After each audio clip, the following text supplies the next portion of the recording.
What's up guys, welcome back to the channel. Today I have a very special product for you guys. It is the NZXT HUE Plus. Here it is, look at that. What is a HUE Plus, Kyle? Well, you can see right here it says Advanced PC Illumination. And they got a fancy picture with an NZXT cooler and a GeForce card over there. So, what is this thing? Well, you can see what it does right here. In fact, I've got a little bit of a different format for today's video. I just thought it would work given the walkthrough that we're about to take. So here is the LED setup. Here's the HUE Plus in action. You can see the unit is actually installed right there next to my SSD. So SSD, HUE Plus right there with the white LED on it. And then I've got 3 LED strips right now connected, circulating the entirety of this H440 case. Right here, and it's just going wild. And I've got the software right here you can see on the screen. We're going to be going through and taking a step-by-step look at what exactly this software and device features, and kind of how you can change and customize the look to match your aesthetic for your particular system. Now, exactly what is this by definition? It's an LED strip kit that does come included with 4 LED strips. You can buy it for about $60, 60 USD with the included 4 strips, or you can pay a little bit extra to get the one that has all 8 strips. This does support only up to 8 total, which I think is enough for pretty much any case for the most part. But this particular one came with 4, so I only was able to fit 3 in this case, which is a fairly decent sized mid tower. So I think you'll be fine unless you're dealing with a super large Case Labs case or something like that with getting the 4 LED strip version. But essentially you get 4 LED strips with this that are RGB capable, and as you can see, definitely RGB. We're not talking about like a BitPhoenix Alchemy strip that does red, green, blue, orange, or purple or white, and you got to kind of just pick which one you want to go with, and then you're stuck with that color for infinity and beyond. But this is actually the main highlight. I mean, beyond the scope of all the cool features and LED effects that this thing is able to achieve, I just think the fact that we're seeing now this mainstream RGB strip kit arrive on the market is a huge leap forward, because I'm sick and tired of having to swap out LED strips because I decide to change the look of a particular system.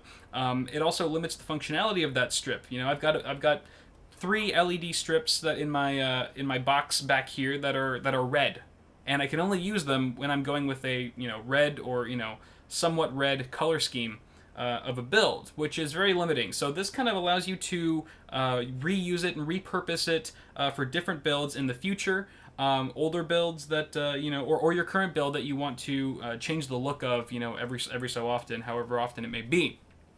But I'm getting a little bit off topic here. I think you've got a pretty good idea of what this thing is. We're going to get into what it can do in just a moment, but first I wanted to talk about the actual unit itself, because it's not just the LED strips. The HUE Plus unit is a 2.5-inch form factor, more or less, unit that is kind of the heart of this product. That everything revolves around. So as you can see from this image, you can actually mount it in pretty much any space in a chassis where you could otherwise mount a 2.5-inch drive. Now, I say almost any space because it is quite a bit thicker than a regular 7mm SSD. It's actually it's more than twice the thickness of the 7mm M5 Pro here. So that kind of limits you as to where exactly you can fit it. And in most places it should be fine in any given chassis, but for example, a lot of cases these days are allowing 2.5-inch drive mounts behind the motherboard tray. So support for that, where you've kind of got a very limited height clearance in terms of fitting the side panel on with all the cable management and whatnot, it makes it limiting, and I don't know if this would be a really good size to fit behind the motherboard tray. I think it's a little oversized for that, so maybe in a future revision I would like to see this slimmed down quite a bit. NZXT, if you're watching, make it the size of an SSD next time, or get it a little bit closer to that, so we can really have some more flexibility and customizability of where we want to mount it. We can get more creative with it and the places we want to fit it inside of our case. Especially mini ITX or small form factor users are not always going to have as much clearance as you otherwise would in a case such as the H440 here. Additionally, the unit does come in a kind of two-tone style. It is half matte and half glossy. I'm not a huge fan of the gloss, but I'm okay with it being half glossy, especially since it's, in this case, literally, towards the back end. You can't really see it as much. I'm not a glossy fan, whether it's, the bezel of a monitor, the screen itself, or on any product that's meant to be showcased. I just think it looks a little bit tacky, but here they've actually managed to pull it off, and it looks quite nice, especially since this thing is really going to shine during the nighttime, or when it's a dimly lit environment, and you're not going to have too much glare or reflection on that glossy surface anyway, so it's not too big of an issue. I do think the unit looks pretty stylish, so I'm not going to dock it for anything there. I think it looks good enough. Also, you'll notice that the white LED I've been talking about, now that's just to indicate that it is in your case. I shouldn't even say that it's an indication it's a power LED, because this thing actually stays on even when your system's completely powered off. I mean, it'll even stay on when you unplug the AC power cord from the computer.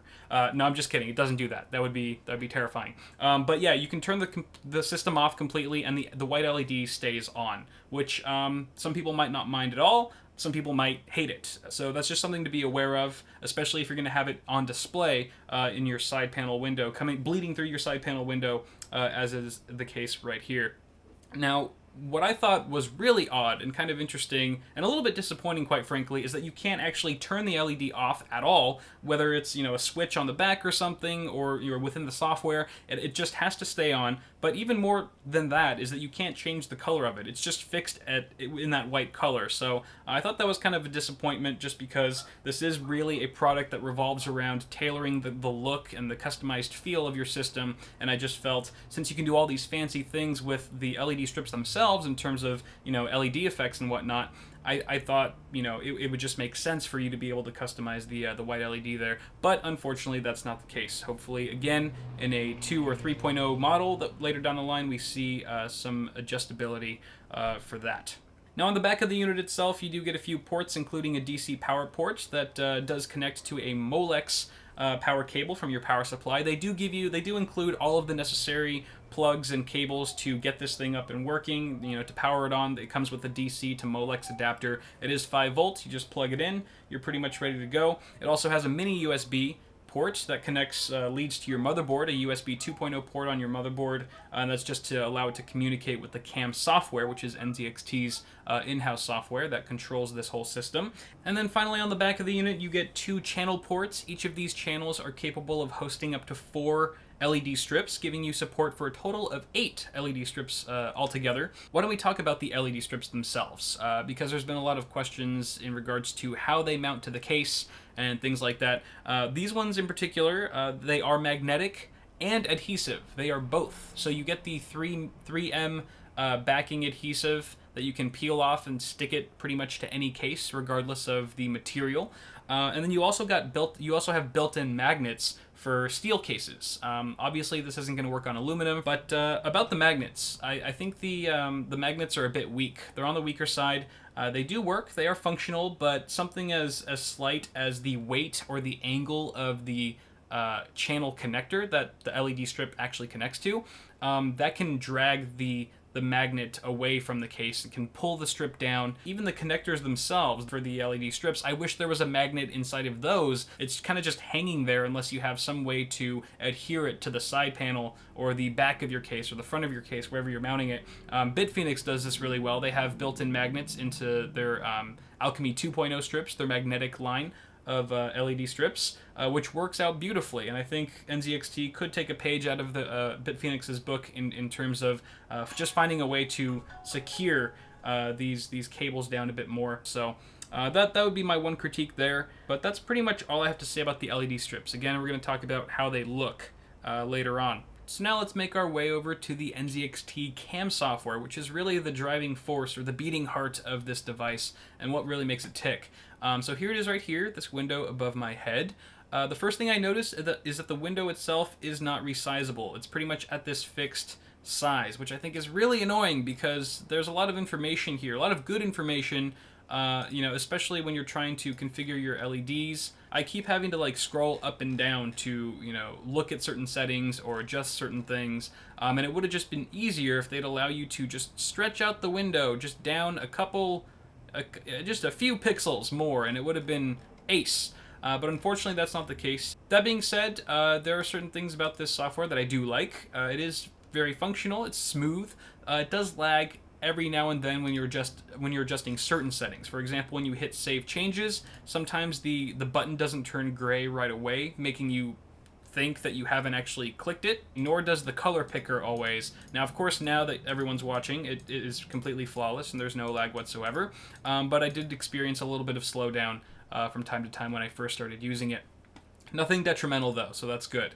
Now let's take a look at the first kind of the home page of the CAM software, if you will. This is kind of just a comprehensive at-a-glance look for your system stats, things like your CPU and GPU temps and load percentages, and you also have an advanced menu here where you can look at your CPU, each core individually if you want, and it gives you mins and max temperatures, which is nice. GPU, same deal, and you get motherboard, RAM, hard drive. I'm not going to go into all this stuff because it's really not the bread and butter of the software, but it is something to be aware of. It is a nice feature, and you can even pop out this window, which is much better. I like this much better because you can actually extend it. Well, my body and face are blocking it, but you can kind of, I didn't really plan this out well, did I? But look, you've got all these different stats. This is much more akin to hardware monitor because you can resize it. Even the layout is very similar. I also really like that there's a reset stats button. That's very crucial for me when I'm benchmarking, is to be able to just leave the software open and just reset the stats anytime I run a new benchmark instead of having to close it out and open it again. It gets really annoying and frustrating. So this actually makes it a very viable solution, or alternative, I should say, to something like hardware monitor, especially because, as we're going to take a look at later, you can actually sync the LED colors to the GPU or CPU temperatures in your chassis. So because of that, you are going to sometimes want to look at the temperatures of your particular components. So it's a good thing that they've made it easy here for someone who might not be running hardware monitor, or who doesn't know about it. So everything is already here. You don't have to go ahead and download a new monitoring app if you're going to be taking advantage of those LED effects. Moving on, you've got specs here. In case you forgot what your system was built with, I guess, just gives you a look at that. Why not? They've included it there for you. Also, some advanced information here. Again, more nitty-gritty details. I mean, it tells you the max TDP of your video card. So yeah, you get specs. Specs are good. Now moving on to the FPS tab over here, you do get a bunch of overlay settings to choose from. This is very similar to MSI Afterburner for those of you who are familiar with it. It just displays a bunch of different information in the corner of your screen while you're either gaming or benchmarking. So you do have FPS, things like average FPS, CPU and GPU temps, your memory usage. Very useful information here, and you can also change the font color depending on the scene or the background of what you're going to be testing or gaming on, just to make sure that it's legible and visible. You can also change the font. You can also change the overlay position to different corners of the screen. Let me change this to something a little bit more visible so you can kind of see it move around. So this is also great if you've got a particular game where there's a HUD or there's a mini-map in the corner of your screen. It's always in the bottom right, so obviously you want to switch it up so that it's not covering. There's no interference there. Also get some shortcut keys which you can change just to toggle the overlay on and off, which is very handy indeed. Alright folks, now this is where things get all fun and colorful and stuff, because we're finally going to take a look at how each of these LED strips can be configured in terms of the different lighting effects that they're able to achieve inside of the CAM software. So taking a look right here under our HUE tab, you can see we've got our two channels, which are each, again, capable of hosting up to 4 LED strips. And as I mentioned before, I've got three connected in the system total, 2 of which are on channel 1, and then I've got a third one on channel 2. So basically, the check boxes allow you to edit that particular channel of LED strips. So if you have one of them selected, then any kind of changes you make under the color wheel or under the fixed presets here are going to be applied to that channel only. If you check both channels, then anything that you change down here is going to be applied to both of them, so you don't actually have to duplicate manually. It just takes care of it automatically, which is nice. So I'm just going to be I'm going to check both channels just to make things simple. Let's go ahead and take a look at our presets. So these are all the different presets that you're able to configure in the software, starting with fixed, which is pretty self-explanatory. You can see I've got a fixed color right here, which is blue. Now forgive the different color temperature of the camera. It does look a bit purple here on OBS, but rest assured, I can tell you right now, I'm looking at it with my own eyes, it is very blue. And in fact, the color picker here in the software is very true to what the LED color displays, which is something that I very much appreciate, because I've dealt with a lot of different software and other LED products where, you know, you go on the color picker, you're like, I want this shade of red, and then it's like a hideous orange. You're like, what? That's not the color I picked at all. You don't get that so much at all with this device. I'm sure you could find a few. Geez, motorcycle. I'm sure you could find a few colors in there. Of course, it's probably not perfect, where, you know, it doesn't really match quite as nicely. But for the most part, I didn't run into too many issues on that front. Now moving on to our breathing effect. Still nothing earth-shattering here. We're all pretty familiar with this this look. So again, you pick a color, and all of a sudden it kind of dims in and out from going all the way black to the brightest setting of a particular color. Now you can adjust the speed of this. I'm going to go ahead, you can go from, right now it was on normal, so you can go from slowest to slow, normal, fast, or fastest. Let's do it at its fastest speed. Alright, so that's about as fast as you can go. Now obviously there's not as much granular control here as in something like the K70 RGB software, right? You can't make it go at pretty much any speed you want in terms of like the exact millisecond. It is a lot of it is prefixed, but that's okay, because I still feel like there's enough customizability here to feel like you're not too limited. So I'm happy with this so far. Also, a really cool thing that you can do with breathing is add another color. Look at that. Add another color here. Let's go with red. Boom. Save changes. So now it kind of breathes between those two colors. But wait, you can add a third color. Whoa, and a fourth. This is getting crazy. What? My acting is on point today, by the way. So look, you've got all these different colors that you can add. I actually haven't even tested how many colors you can do. Is it 8? I think it's 8. Yes, you can do up to 8 different colors, which is enough for me. And then let's go ahead and save changes. Whoa, had to go ahead and cycle through all those first before it went through it and applied the effect. But there you go. Now it's going to cycle through all 8 custom colors that I selected. And NZXT's actually made this pretty easy for you to switch around. Let's say you want to keep the selected 8 colors that you have, but you want to change the order of them. You can just go ahead. Let's say I want the red to go at the bottom. You've got these little up and down arrows, which you can just go ahead and click and easily move that color to the 8th spot. And then just go ahead and update the changes, and you'll see that the 8th color will be red this time around. Obviously, it switches place with the other LED, and that's pretty much it for breathing. Let's move on to fading. Fading, same deal, kind of like breathing, except instead of going from super bright to all the way black, and then to a different color entirely, it just kind of transitions. It does a cross dissolve, if you will. Editors will know this term, between the different colors. So I've got red, green, and blue here. What better colors than RGB? We're going to go ahead, and I'm just going to make this on fast, because I feel like that just allows you to see the effect happen a bit quicker. The thing I want to say about performance is that these LEDs are good. They are very saturated. They give off a really rich color and very accurate color. As I was saying, you pretty much pick anything from the color spectrum and you're good to go in terms of accuracy. The one shortcoming that I would say that I found in these LED strips is that they could be a bit brighter. And the reason why I say that is because even with these 3 strips, I feel like it's just bright enough.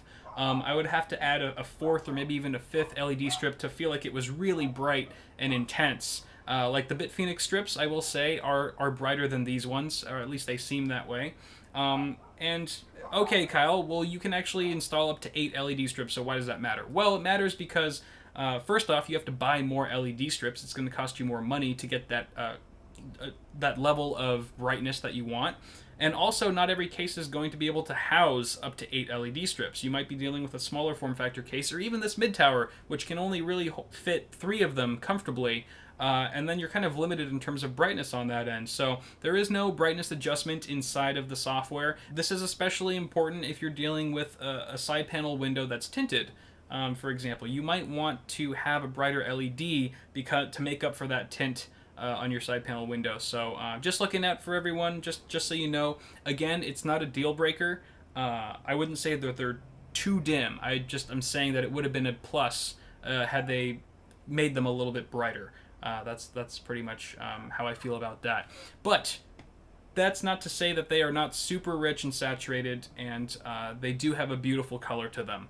Just would have liked to see a bit more intensity overall. Moving on to the marquee effect. This is, again, I have to delete some of these profiles. I also wish that it was easier to delete multiple profiles at once, because you can see here I've got to delete each of them one at a time. It would be great if you could drop down and then like check, and then, group delete all of them, or however many you need, instead of doing it one by one. Little side note there. So I'm dealing with this custom profile. Marquee is essentially the marquee effect. It gives you a backlight color to choose from. So I'm going to go ahead and save this one. So you can see here I've got this teal color as my backlight color, which is a fixed color that just stays on all the time. And then you've got your marquee color, which essentially is the traveling color. It's the LED that travels across your strips, and it kind of gives a moving or motion effect, as you can see here from the image. Now I've got hot pink or magenta going across the teal backlight, and you can go ahead and switch this up if you want. Comet, I'm not sure exactly what Comet does. I think Comet just makes it a bit more, it makes it more like traily. And so see how there's a bit of hardness with the magenta as it passes by? There's not much fading, I should say.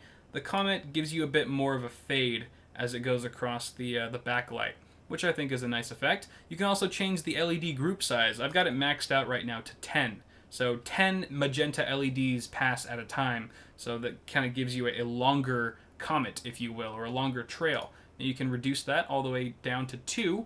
And you can see here it's very minimal now. It's a very small, little dinky marquee color that's going across. And you can also, again, change the desired level of speed. Now, I will say that when you go below slower than normal, let's say you're on slow or slowest setting in terms of speed, it does start to look a bit choppy because you can actually see the LEDs switching colors. As you can see here, it kind of gives a more flickery effect. It doesn't look as smooth for certain LED effects. With the fading and the breathing, the slowness is perfectly fine. It's smooth and it transitions from color to color just fine. But when it comes to the marquee setting, it can look a little bit choppy, just depending on your preference. It's good to note. But there you go. Now, wouldn't it be nice if you could actually add more colors to this marquee effect? Well, yes, you can. Speaking of which, the covering marquee effect allows you to do that. So we've got two of them here by default, blue and green. You can add another one simply by clicking it, just like we did with the fading effect. I'm just going to do 6 colors here. By the way, to change a color, you simply click on the slot that you want, and then click on a color you want. Alright, so I'm going to go ahead and save changes, and let's see what happens here. Again, it's just like the marquee tool, I'm thinking Photoshop here. It's just like the marquee effect, except it gives you more colors. It gives you more flexibility with how many colors you can include. Again, you still get speed adjustment and direction. I forgot to mention direction. You do get direction with marquee as well. So you can go forward or backwards. You can see right now it's going forwards. The LED tracing is going in one direction. Now I can go ahead and select backwards, and then all of a sudden the lights are going in the opposite direction. So you can really get pretty detailed with what you want here. But that's pretty much going to cover it for the covering marquee effect. There's not too much else to say about that. Also, I did want to point out, I didn't even see this, or I didn't even remember to talk about this, but you do get the RGB code and hexadecimal code option if you know exactly the hexadecimal code that you want to put in. It's a 6-digit code that corresponds to a particular color. And for that, the one I just typed in is this ugly blackish red, which no one would ever use. But if you know your hexadecimal code, you can just punch it in, or if you know the RGB, the 3 numeric value code, that's just an easy way to fully customize the look of your kit here. Now moving on to the pulse effect. This is very similar to the breathing effect in that it fades to black, but instead of fading back up to the next color, it actually just jumps back on instantly, like a pulse, for example. So it's a bit more jarring. It looks a bit more aggressive, if you will. But there it is. You can also add additional colors. Right now I've got just white enabled. I'm going to go ahead and add in a purple, some blue, and a green, and a yellow. And save changes. Now you can see pretty much like the breathing effect, but a bit more of an abrupt transition to the next color.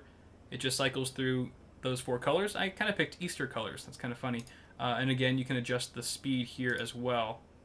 We'll go fastest. That's the fastest you can make it. Voila. Pulse. Pulse, everyone.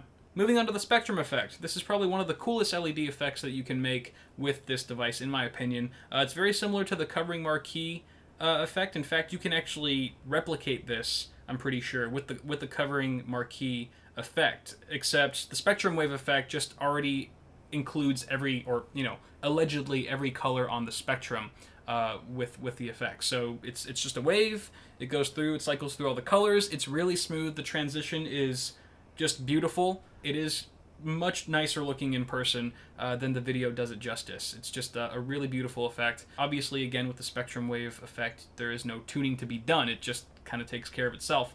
But if you want to do that, you just want to rainbow everything out. You got your Corsair RGB keyboard that's all rainbow effect, rainbow waved out, and now you can have your system do the same thing with the software here. Lastly, you've got alternating. This is the last preset that we're going to go over, and it's pretty self-explanatory. Again, you can alternate between 2 different colors, just like that. You can change the LED group size. Let's go to 10, and now you can see it's a bit more flashy. Ooh, this gives me an idea. Bad boys, what you gonna do? What you gonna do when they come for you? Bad boys, bad boys. Get it? It's like a siren. I don't know. I'm done. I've been alone for too long in this room. So that's pretty much all I have to say about those presets. So now we're going to take a look at our smart LED effects. Now, as I mentioned earlier in the video, you can actually synchronize the color of your LED strips to a given temperature threshold of your CPU or your GPU. You can even change the LED color based on your FPS, but unfortunately I was unable to get that to work with the only game I have installed on this system, which is Rocket League, but I'm sure it works just the same. I have tested both the CPU and GPU temperature modes, and they work perfectly well.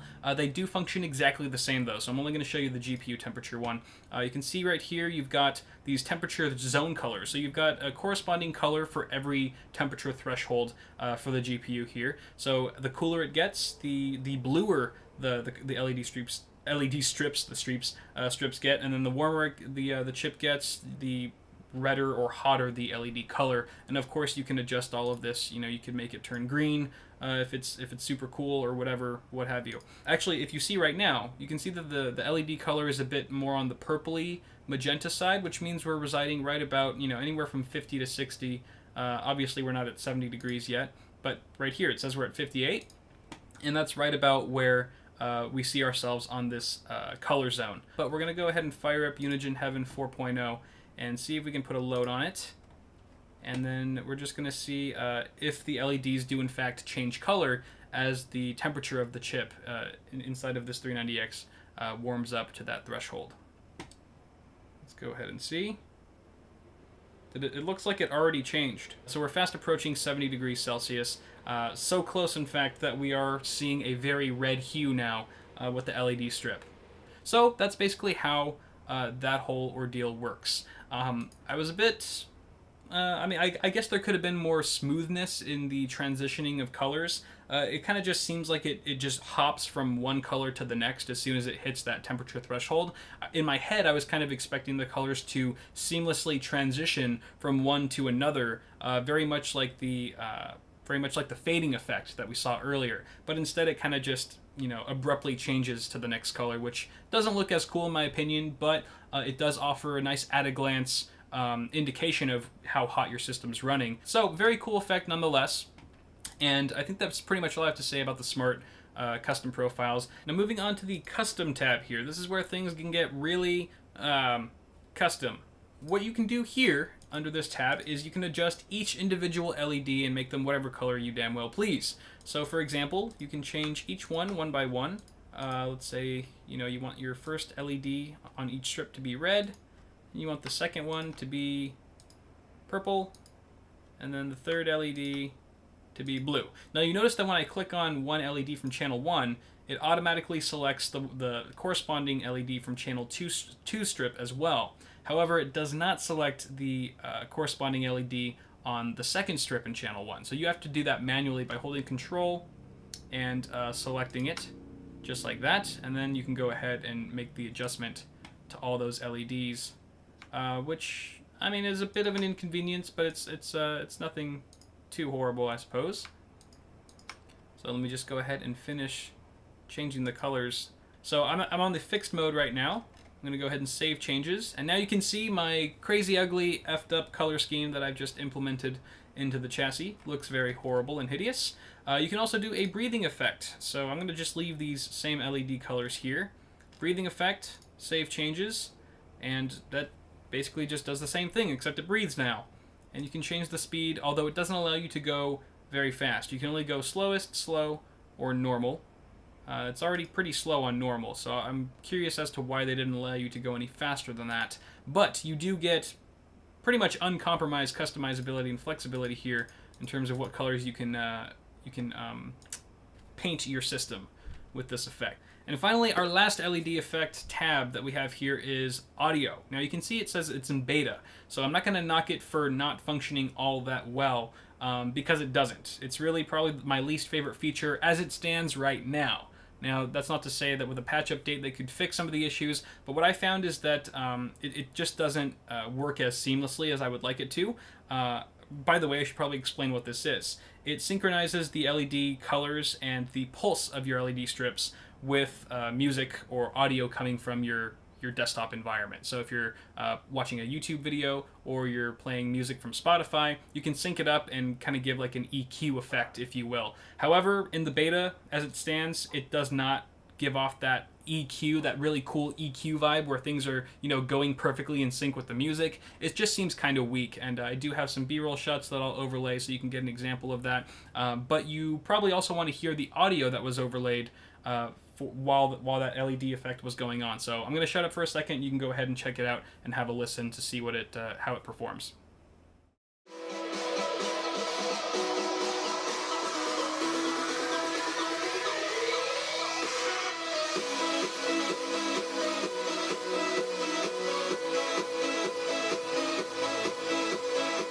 So yeah, it's not the best. It's not quite as tight as I would like it to be, nor is it as precise or accurate. Again, I'm not going to knock them for it because it's in beta, but I really hope that they do fix that, because that's one thing that I still feel hasn't been perfected when it comes to LEDs in chassis, is being able to sync it very fluidly with your desktop audio. Which, the day that it actually works perfectly, it's going to be great, because I think that's a really cool effect that again hasn't been mastered yet. But I think those are all the things. Did I want to say anything about the settings? No, these are just, email password settings and things like that. That's pretty much all, guys. I think that concludes this video. What are my overall thoughts on the HUE Plus? I should probably sum up with a conclusion instead of just closing out the video. This is by far not a perfect product. I pointed out a lot of things here today that might make it seem at first that I'm not thoroughly impressed by it, but don't let that fool you, because even though it's not perfect, I am kind of in love with this thing, because it just it's really what I've been looking for in terms of LED functionality for a system where I don't have to take out or rip out the existing LEDs. Granted, yes, you do have magnetic strips now from Bitwit that doesn't get adhesive mess all over the place and can be easily reusable, but you're still limited to that single color of that strip, which is just incredibly limiting. And it's just fixed as well. It's just a fixed, boring single color. I shouldn't say it's boring. It's just limiting. And now with this product, with this device, you can do a lot more and spend a lot of time really tweaking and kind of tuning the look and feel of your system. It just really gives you a lot of flexibility in terms of customization, which I very much appreciate. And I would recommend it. Apart from all its flaws, I think it's a good product. And I've definitely seen worse software out there than NZXT's can. But that's pretty much going to wrap it up for now, guys. Thank you all so much for watching. Subscribe to the channel if you haven't already. And I will see you guys in the next video.